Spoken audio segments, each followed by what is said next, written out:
నేను అనుకున్న గెలుపు అంటే స్వేచ్ఛ. కానీ ఇది శాపంలా అనిపిస్తోంది. వారి కేకలు, వారి పగిలిన ఆశలు.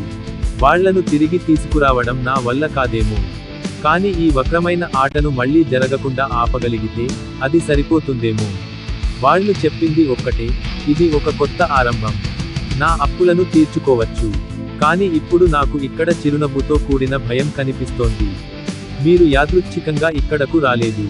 మీ అప్పులు, మీ ఆశ ఇవన్నీ మిమ్మల్ని మా దరికి తీసుకువచ్చాయి.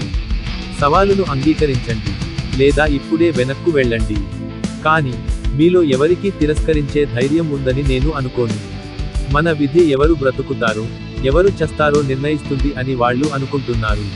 ఈ ఆటల అర్థం అదే. స్వేచ్ఛ అనేది ఒక ఊహ.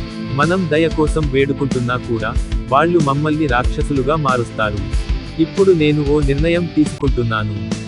మీరనుకుంటున్నారు నేను ఒక అదృష్టవంతుడిని మాత్రమేనని. మీరు ఒక విషయానికి తెలుసుకోండి.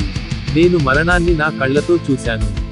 ఆశల కోసం, స్నేహం కరిగిపోతుంటే చూశాను. మానవత్వాన్ని కోల్పోవడం ఎంత భయంకరమో అనుభవించాను. వాళ్లను చూడండి. నిరాశతో అన్ని కోల్పోయినా కూడా, తమ లక్ష్యం కోసం ఎంత రిస్క్ అయినా చేయడానికి సిద్ధంగా ఉన్నారు.